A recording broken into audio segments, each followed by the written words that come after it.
Hello, salut, salam les amis, j'espère que vous allez bien. Bienvenue dans cette vidéo. Nous allons parler aujourd'hui de l'API Style de Vue.js, la façon d'écrire la partie script de notre composant. Comme nous avons vu la dernière fois, nous avions créé notre premier composant. Alors là, je viens tout juste de créer un nouveau projet en Vue.js ici. Nous voyons bien la partie app ici et j'ai juste appliqué quelques styles pour que le texte il soit centré comme ceci. Normalement, tout le reste, c'est vide pour le moment. Nous allons partir donc sur ce projet-là. Nous avons créé juste le composant principal ici et nous avons monté ça au niveau de notre index, comme nous avons vu dans les dernières vidéos. Alors, aujourd'hui, donc, si je reviens dans ce composant principal-là, le app, ici, nous avons donc uniquement la partie template, la partie HTML. Nous allons donc parler aujourd'hui de la façon d'écrire la partie script de notre composant. Alors, ce qu'il faut savoir, c'est que dans les différentes versions de Vue.js, il y avait une façon d'écrire qui était restée pendant les anciennes versions pendant très longtemps. Et donc, à partir de la version 3, ils ont rajouté une nouvelle écriture qui s'appelle donc la composition API. La version d'avant, c'était uniquement la façon d'écrire, c'était les options API. L'écriture, c'était donc comme si c'était un objet en JavaScript, qu'on rajoutait des propriétés, des méthodes, etc. Les objets en JavaScript traditionnels, quoi. Et puis, le compilateur derrière, il s'occupait donc de transformer cela en un objet réactif en rajoutant des proxys, etc. Donc, sans compliquer les choses, nous allons partir aujourd'hui donc sur l'ancienne version et puis nous allons essayer aussi de traduire cela à la nouvelle version. Donc, il y a deux façons d'écrire en Vue 3 que nous allons donc voir dans cette vidéo. Alors, tout d'abord, nous avons donc la partie script. Comme on a dit la dernière fois, nous avons aussi également la partie style ici qu'on peut rajouter. Donc, pour le moment, on ne va pas s'occuper de ça. On va juste se contenter du texte qui est centré à ces niveaux-là. Rien de spécial.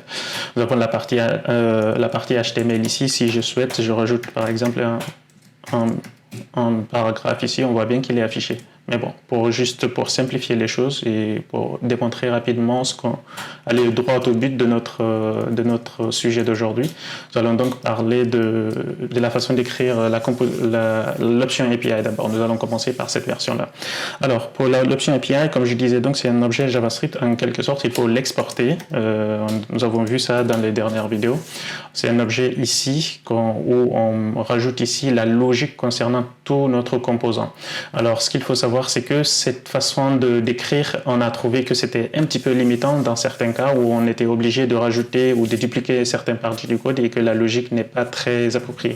Donc, si vous êtes débutant en JavaScript, par exemple, cette version-là, ce sera beaucoup plus simple à comprendre les objets, etc.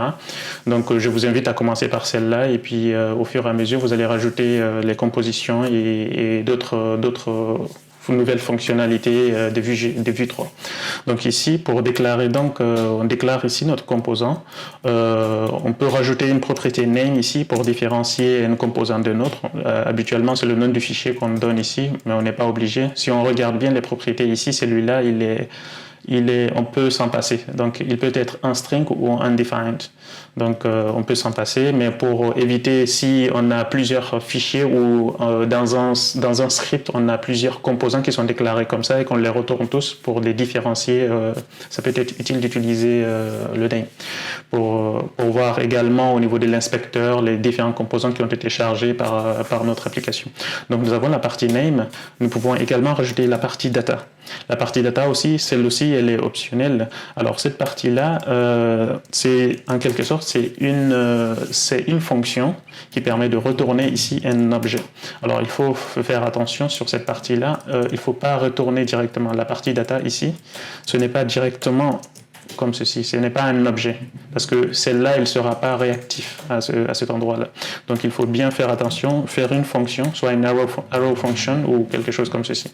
Donc, nous allons retourner ici un objet, comme cette façon d'écrire, et celle-là, alors j'aurai juste une petite erreur, mais bon, c'est pareil. version-là, les deux écritures-là sont équivalentes en fait.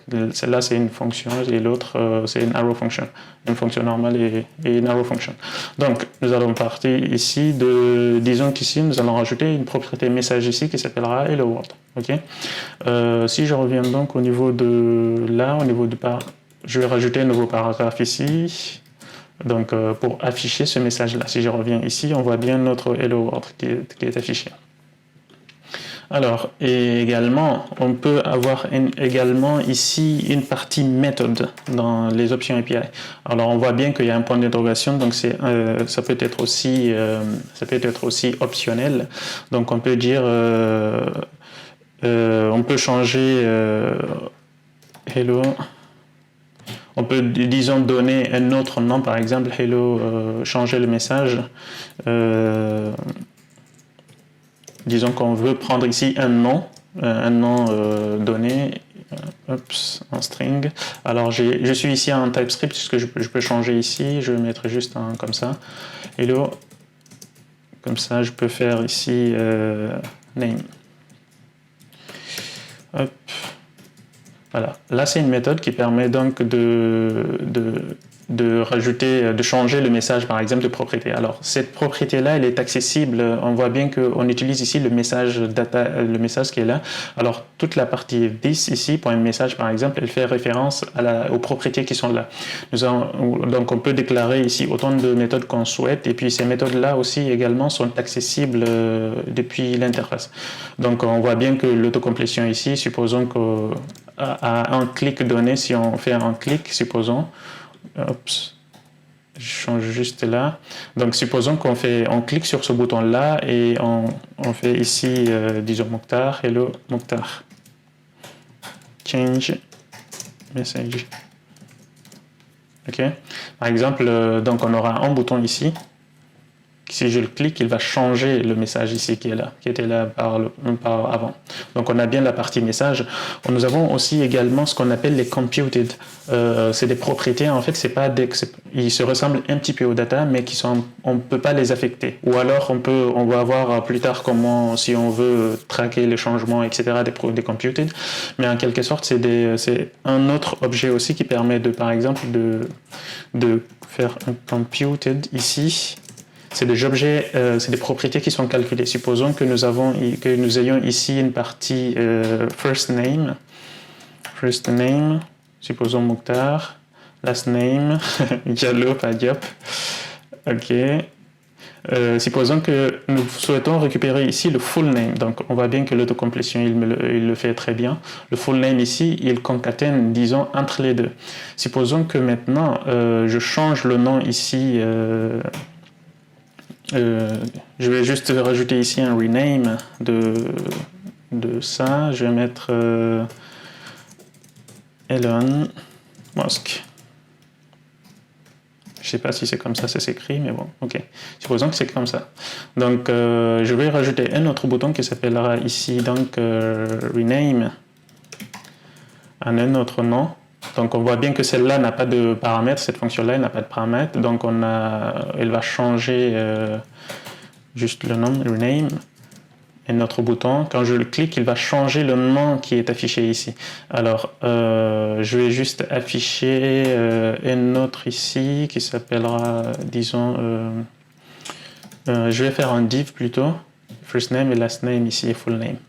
Donc si je reviens au niveau de notre composant, on voit donc le first name ici, le last name et le full name ici qui est un calcul entre les deux. Alors donc le compute ici, c'est pas vraiment une propriété, mais c'est une propriété virtuelle qui est issue de calcul entre les deux. On peut faire des opérations, là c'est en l'occurrence ici c'est un string, on peut faire une addition, multiplication et tout un tas de choses. On peut faire d'autres appels aussi à des stores si on le souhaite plus tard. Donc si je fais un rename, il va juste changer le first name et le last name, mais on verra également l'effet qui sera sur ce full name là. Donc si je rename ici, on voit bien qu'il a changé ces deux-là et il a changé également la propriété qui est calculée. Donc c'est ce à quoi qui est l'utilité donc des computed properties. Également, si nous avons tout à l'heure, on a vu l'autocomplétion ici, là, il m'a rajouté une propriété ici qui s'appelle component, qui permet donc d'enregistrer des composants externes. Par exemple, si je crée ici un nouveau composant qui est là, supposons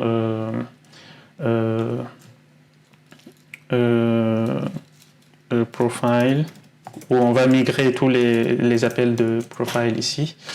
Supposons que nous ayons donc un template qui va faire... il a repris exactement ça, c'est très bien. Donc on va appeler ici notre composant. Supposons qu'on va migrer cette partie-là dans le nouveau composant, juste pour un exemple rapide. Donc on aura une partie script ici. Alors là c'est une autre écriture, mais un TypeScript, c'est pareil.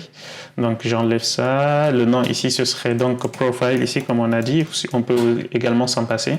Et supposons qu'on n'aurait pas ça, on aura juste ceci. Ok. Et puis donc là aussi on n'a pas besoin de ce message là parce qu'on n'a pas de message. Et donc on enlève ceci, on peut rester, je pense, comme ça. Donc rename, on peut le garder celui-là. Et le div, il nous va manquer un div. Ok. Script. Hop. Donc on a ceci. Donc si je reviens ici au niveau de notre composant principal ici, pour le charger, il faudrait donc qu'on rajoute ici donc le profile ici. Profile. Et il faudrait également qu'on l'importe à partir de là. Donc import profile ici, from profile ici. Ça fait référence à ces profils-là. Et il faut également l'enregistrer. Il faut dire que ce composant-là, il fait référence quand on voit vos profils dans notre code ici. Je vais juste enlever ça. Je vais mettre profile comme ça. Quand on voit profile ici, dans notre composant, il fait référence à celui qu'on a importé ici. Donc, il va continuer de s'afficher de cette façon-là. Donc, vu qu'on a migré cette partie-là, supposons, on va juste enlever le computed ici également. Et le hello, on n'a pas besoin, le rename, on a gardé on l'a migré ici dans le nouveau composant profil. Et puis ça aussi, on peut l'enlever. Et donc, voilà, on voit très bien que là, on a gardé la même utilisation de notre composant. Alors, ce qui est resté ici, on peut l'enlever ça aussi, et même le message. On peut se débarrasser de ça. On a compris à peu près le concept. Donc, on a une partie data, une partie méthode, une partie component et une partie computed. Donc, voilà. Et également, je vais juste enlever ça. Également, ce que nous avons, donc on voit bien que ça marche très bien. Nous avons les computed, on a vu les components ici. Nous avons une partie aussi, les life cycle, ce qu'on appelle là, c'est le cycle de vie d'un composant. Nous avons les created, before created, unmounted. On verra ça dans la prochaine vidéo. Et donc ça permet de tracer en quelque sorte les événements le cycle de vie de notre composant jusqu'à ce qu'il soit monté dans notre arborescence, dans le DOM dans le virtual DOM et dans le DOM du navigateur, et la façon aussi dont il est désinstallé, etc. Le cycle de vie de tout le composant depuis sa création jusqu'à ce qu'on le retire.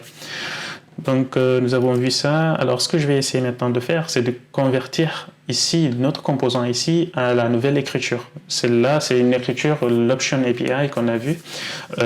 C'était l'ancienne version de Vue.js jusqu'à la Vue 2, on utilisait cette fonction-là. Ce que j'ai oublié également de rajouter, c'était la partie mixing ici qu'on verra plus tard. Il y a tout un tas de choses qu'on pourra rajouter. Si on regarde ici les propriétés, il y a tout ça. On ne va pas tous les parcourir maintenant, mais c'est les plus utilisés. Les watch et before create, et ça c'est les life cycle et tout un tas de choses. Donc on verra bien.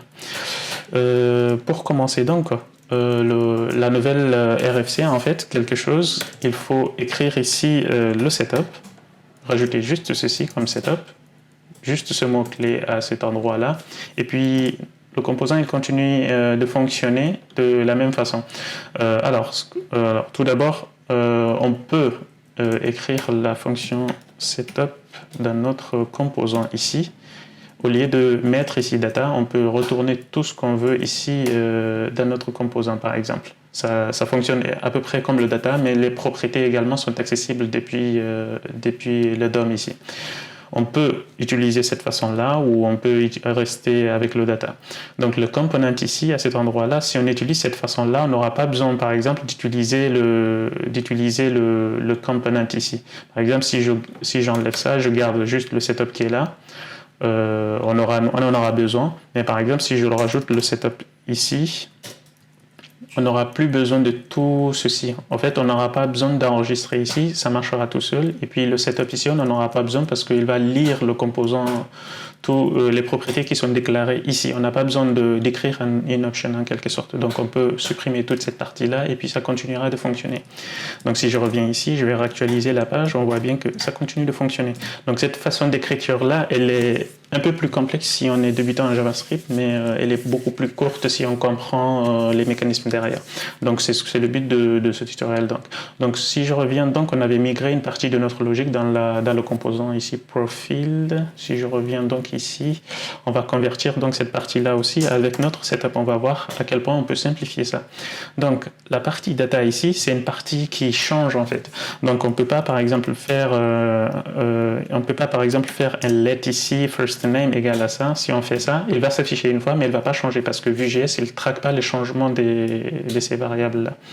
Donc si je fais ça, supposons que là il y a mon éditeur qui me propose de refaire ces fonctions-là. Supposons qu'on les sort tous, comme on l'a fait dans le composant de tout à l'heure. Je sors les méthodes. Le computed également, on va faire que les computed, c'était à peu près ça. Donc on va voir ça tout à l'heure. La data, j'ai sorti la data ici, le first name et le last name, il est là. Donc je supprime la data. Computed également, je l'ai mis en commentaire ici, je reviendrai tout à l'heure. Et donc il ne reste plus rien dans le composant. Donc si je raffiche cette partie-là ici, hop, on voit bien que ici il nous affiche les choses. Alors je vais donc rajouter cette fonction que je viens tout juste de masquer. Alors pour avoir donc les life cycle, les autres propriétés qui étaient donc dans la partie option, les méthodes et tout un tas de choses. Il faudrait donc importer d'autres propriétés qui rendent ces variables-là réactives. Par exemple, ici, il nous propose le computed ici. C'est pour afficher le full name. Le full name, il n'existe pas encore. Par exemple, si le full name, là, il existe, mais si je l'enlève, supposons ici, il y aura un petit problème parce qu'il n'existe pas. Alors, je reviens. Donc on voit bien qu'il n'existe pas à cet endroit-là. Donc le full name, c'est une propriété qui est calculée à partir des deux autres comme on a vu tout à l'heure. Si je rajoute ici n'importe quoi, c'est ce n'importe quoi-là qui va sortir. Sauf que maintenant, la méthode rename ici, nous n'avons pas de la méthode. Donc elle est juste là, plutôt. Donc nous avons la méthode rename. Si je clique, elle ne change pas, bien que ces variables-là soient des lettres en fait. Donc si je remets un const, c'est normal aussi, ça ne marcherait pas parce que les consts ne changent pas de valeur. Alors la nouveauté, c'est que en Vue.js, ce qu'on peut faire maintenant, c'est qu'il y a des nouvelles propriétés qui permettent de changer ces variables-là. Par exemple, on peut le wrapper ici avec ce qu'on appelle les refs. En quelque sorte, c'est une référence. Il met ref, donc on l'importe depuis Vue.js. On a un nouveau nom ici, je vais remettre mon nom. Et puis on met aussi ici le ref de Diallo. Je ne sais pas pourquoi il est obsédé par Diop. Peut-être qu'il y a beaucoup d'abonnés à Diop. Ok, nous avons donc les first name et le last name pour rendre ces propriétés-là réactives. Maintenant, si je viens ici, je fais un rename et que ces propriétés-là, si je regarde juste là, en fait, c'est un type de référence un ref de string. Donc, on voit bien que là, j'aurais pu rajouter ici la propriété string ici pour typer la chose. Mais bon, je vais laisser comme ça pour simplifier les choses. Il va inférer un type string. Donc pour changer ici, on voit bien que là c'est un const, donc on ne peut pas réaffecter le paramètre. Donc on rajoute ici value. Il a une propriété value. Donc on voit bien que c'est un refstring.value. Et là aussi, on a un refstring.value. Donc si maintenant je rappuie au niveau de la fonction rename ici, on va voir les deux, le first name et le last name, ils vont changer. Donc on voit bien qu'ils ont changé. Maintenant, si je reviens au niveau des computed ici, celui-là, on a vu que tout à l'heure, ce n'est plus un string, c'est un ref de string en fait. Donc ici aussi, il faut remettre un value. C'est une petite subtilité qu'il faut connaître et puis une fois qu'on est habitué, ça passe tout seul. Donc on voit bien que là, on change bien les choses. Très bien. Et puis, donc les méthodes, on peut, au lieu d'écrire des méthodes dans un gros objet, comme on a vu tout à l'heure, faire méthode, etc., etc., donc on n'en a plus besoin, on peut les déclarer ici. On peut également les importer depuis un autre fichier et puis les réutiliser. C'était en quelque sorte une limitation qu'on avait au niveau de Vue 2, parce que il fallait donc passer par des mixins et puis ça complexifiait un petit peu nos composants. Maintenant, ce qu'on peut faire, c'est d'écrire en général, créer ici un fichier qu'on appelle les composables ou les hooks. Composable ici et puis rajouter donc la logique. On peut rajouter ici use profile par exemple .ts ou .js et puis faire un export ici de nos propriétés. Et à ce niveau-là, faire juste un use profile et puis continuer à utiliser ça. Donc c'est beaucoup plus simple. On n'a que la partie logique ici qu'on peut réutiliser si on veut dynamiser cette partie-là avec un autre composant, faire quelque chose de plus générique et de plus élaboré. Et puis donc voilà, nous avons vu donc les deux façons d'écrire. Nous avons donc la partie setup qu'on a vu tout de suite, et puis en premier nous avons vu la partie option API où il fallait déclarer tout un tas de propriétés. Donc là on a juste besoin d'importer le truc et puis il sait effectivement comment l'utiliser. Alors on n'est pas obligé d'utiliser ici le Pascal case. On peut utiliser également le kebab ou le camel case. Donc je mets en P minuscule et puis ça continue de fonctionner. Et puis ça change. Très bien. Et puis également, on voit bien que ces propriétés-là, ce qu'on avait avant, les computed, les components et les data et méthodes, on avait donc des places qui étaient réservées dans notre modèle Option API. Maintenant, on l'importe ici. Par exemple, le computed, il est là. On verra plus tard aussi, on a par exemple les watch qu'on peut utiliser. Et également, à la place de ref, le ref, en fait, il permet juste de traquer en quelque sorte une valeur intrinsèque comme ça, comme un scalar en quelque sorte. Et il y a une autre propriété qui permet donc de traquer des objets plus élaborés, ce qu'on appelle les réactifs. Donc on peut utiliser également réactive ici. Donc ce que je peux faire, c'est faire un const name. Ok, et il m'a rajouté cette partie-là, mais je peux juste name ici. Ou profile, comme le nom du composant, profile, .name, first name et last name. Alors ici, donc, le first name, on peut enlever ici, il nous a repris ça. À cet endroit-là, donc on peut faire profile.first name et profile.last name. Donc ça fonctionne de la même façon, sauf que celui-là, on peut traquer l'objet de sa forme plus en profondeur en fait. On peut traquer vraiment les changements de plus en plus en profondeur, ce qui n'est pas le cas du ref forcément. Donc ici, si je change ici profile.firstName, donc on n'a plus le value ici. Les propriétés sont comme ça, sont mis. C'est un autre objet en fait qui est le réactive et le ref. Donc comme on a vu, donc là aussi je rajoute profile.firstName value et ici aussi profile.ça. Donc si je rafraîchis, paf, ça continue de fonctionner. Donc on voit bien que le ref et le réactif fonctionnent à peu près de la même façon, sauf que le réactif il est plus recommandé quand on a un objet de plus lourd et qu'on veut traquer les changements en profondeur. Supposons qu'on ait un retour d'API ou qu'il y a une data qui va changer dans l'arborescence en profondeur, et puis donc ça permet donc de traquer ce genre de choses où on peut voir tout un tas d'exemples prochainement.